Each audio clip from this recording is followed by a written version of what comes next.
Hello everyone. Here I am discussing one of the most important chapter of macroeconomics, that is foreign exchange. Foreign exchange क्या होता है? एक ऐसा rate जिससे हम एक करेंसी को दूसरी करेंसी के एक्सचेंज में चेंज करते हैं. जैसे सपोज करो आपने यूएस डॉलर को रुपीज में कन्वर्ट करना है. एक डॉलर की वैल्यू है ₹65 कैनेडियन डॉलर. अगर आपने $1 दिया तो आपको इंडियन रुपी कितने मिलेंगे? 65. अगर यूएस डॉलर की वैल्यू देखें तो 86 है करंट. $1 दो, 86 रुपीज इंडियन करेंसी ले लो. ये क्या हो गया? हमारा एक्सचेंज. ठीक है, जिस रेट पे दो करेंसीज आपस में एक्सचेंज करती हैं उसे बोलते हैं फॉरेन एक्सचेंज रेट. क्लियर? ये उसकी डेफिनेशन है. दो इंपॉर्टेंट वर्ड है डेप्रिसिएशन और एप्रिसिएशन. जब भी आप डेप्रिसिएशन और एप्रिसिएशन पढ़ोगे इंडियन करेंसी के अकॉर्डिंगली, एप्रिसिएशन का मतलब होता है आपकी करेंसी की वैल्यू गिर गई, डॉलर की वैल्यू गिर गई, आपकी करेंसी की वैल्यू बढ़ गई. सपोज आपका डॉलर पहले 65 का था, अब वो कम होके 55 का रह गया. अब आपकी करेंसी की वैल्यू क्या हो गई? एप्रिशिएट. इसे बोलेंगे एप्रिशिएट. पहले आपको $1 के बदले 65 रुपीज देने पड़ते थे, अब कितने देने पड़ रहे हैं? 55. डॉलर की अगर वैल्यू गिर जाएगी आपकी करेंसी एप्रिशिएट होगी. अगर डॉलर की वैल्यू बढ़ जाएगी, ठीक है, तो आपकी करेंसी डेप्रिशिएट होगी. जैसे पहले $1 60 रुपीज से एक्सचेंज होता था, अब 65 से होता है. पहले आपको इंडियन रुपी 60 देने पड़ते थे, अब कितने देने पड़ते हैं? 65. तो आपकी करेंसी क्या हो गई? डेप्रिशिएट. एप्रिसिएशन में इंपोर्ट्स बढ़ते हैं, डेप्रिसिएशन में एक्सपोर्ट्स बढ़ते हैं. इंपोर्ट इसलिए बढ़ते हैं क्योंकि क्या हो जाएगा, आप इजीली परचेज कर सकोगे ज्यादा से ज्यादा गुड्स. कौन सी? फॉरेन की. क्योंकि आपको पैसे कम देने पड़ रहे हैं, इसलिए आप चीज ज्यादा खरीदोगे, तो क्या बढ़ेगा? इंपोर्ट्स. ठीक है, अब आपको पैसे ज्यादा देने पड़ रहे हैं तो आप क्या करोगे? सेल को बढ़ाओगे. जब भी क्या होता है, एप्रिसिएशन होती है तो इंपोर्ट बढ़ते हैं, सस्ते में चीजें मिल रही हैं. अगर डेप्रिसिएशन होती है तो आप एक्सपोर्ट बढ़ाओगे. ठीक है, सेल्स को इंक्रीज करोगे ज्यादा से ज्यादा, याद रखना. क्लियर हो गया? अब 3 मेथड है: fixed exchange rate, flexible, manage, floating. Fixed क्या होता है? एक ऐसा रेट जो गवर्नमेंट फिक्स करती है. गवर्नमेंट, याद रखना, इसे पैक्ड एक्सचेंज रेट भी कहते हैं. क्लियर? Packed exchange rate. ठीक है, अब इस मेथड का मेन पर्पस क्या होता था? कैपिटल की मूवमेंट हो, मार्केट में स्टेबिलिटी रहे. ठीक है, लार्ज रिजर्व फॉरेन करेंसी के गवर्नमेंट को मेंटेन करने पड़ते थे. क्लियर हो गया? जब भी आप फिक्स एक्सचेंज रेट बढ़ोगे ना, इसमें बेस होगा गोल्ड. जब भी किसी कंट्री के साथ आपने एक्सचेंज करना है in the form of gold, silver या प्रेशियस मेटल के करोगे. क्लियर? समझ आई? इसके अंदर दो आते थे: gold standard, Brayton would. Fixed, government fix करती है रेट ऑफ एक्सचेंज. और रेट ऑफ एक्सचेंज कैसे होता था? गोल्ड बेसिस पे.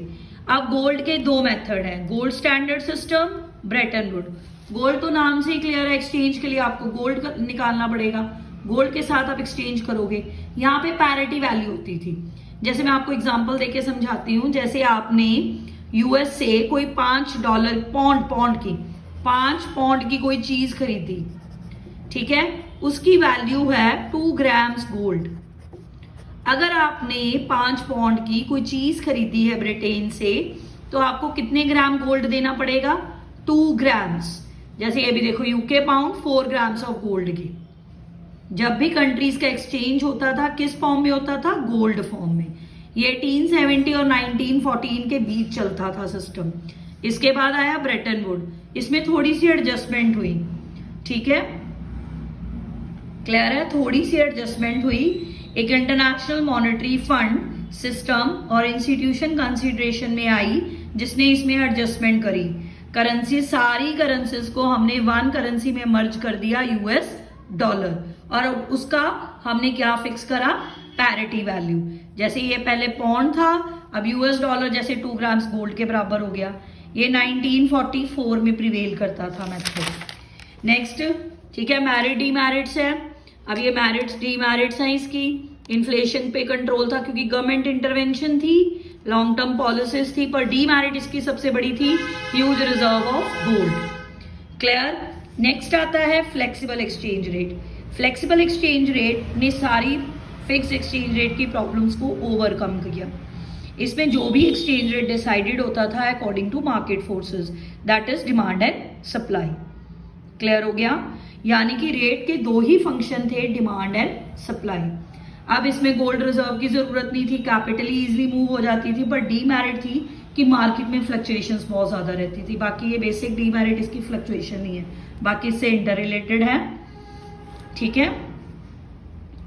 क्लियर। नेक्स्ट, अगर आपने फ्लेक्सिबल एक्सचेंज रेट करना है तो अभी आप जानते हो डाउनवर्ड स्लोपिंग होता है demand curve, supply curve upward. यहाँ पे जो इंटरसेक्ट करेंगे वो इक्विलिब्रियम पॉइंट होगा, डिमांड सप्लाई के बराबर हो जाएगी।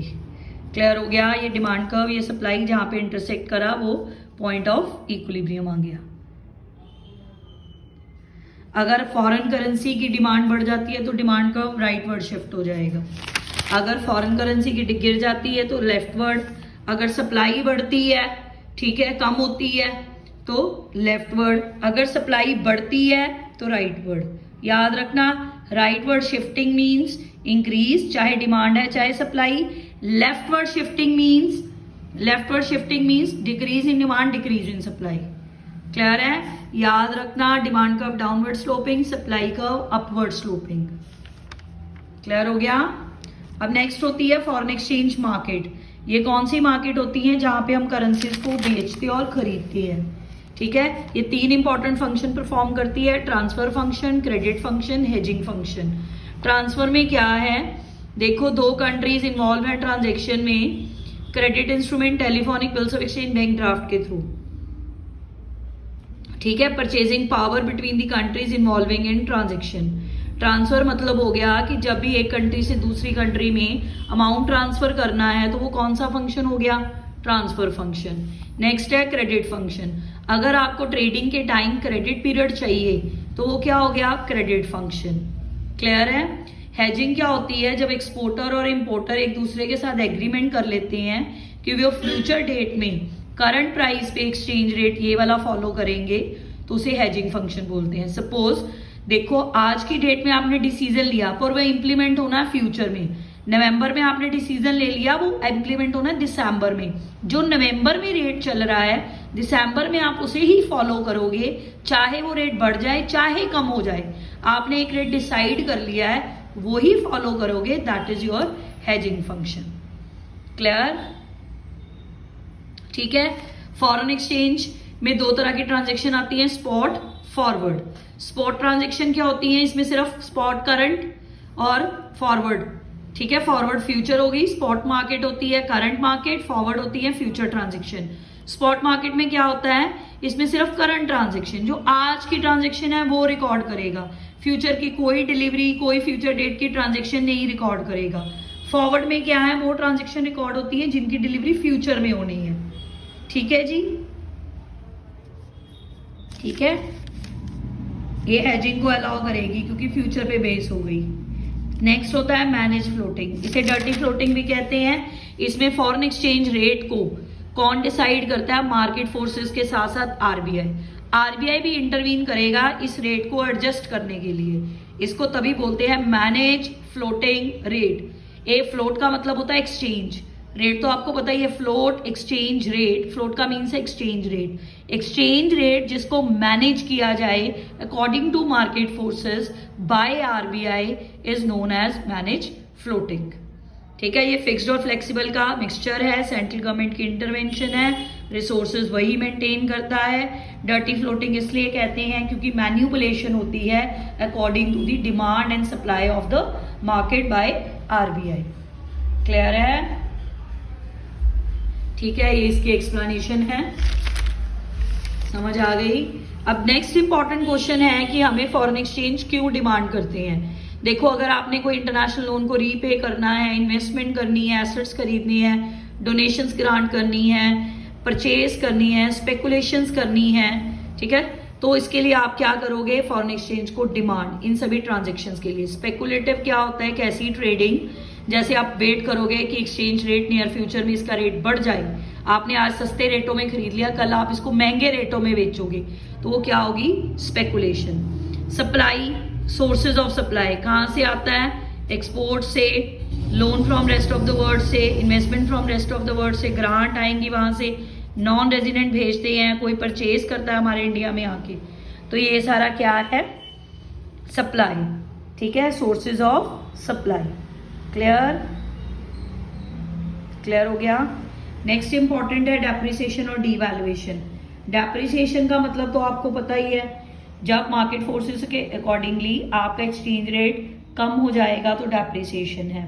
डीवैल्यूएशन गवर्नमेंट की इंटरवीन से होती है, ये फिक्स्ड एक्सचेंज रेट के अंदर होती है, ये फ्लेक्सिबल के अंदर, ये गवर्नमेंट करती है devaluation devaluation. Depreciation market forces.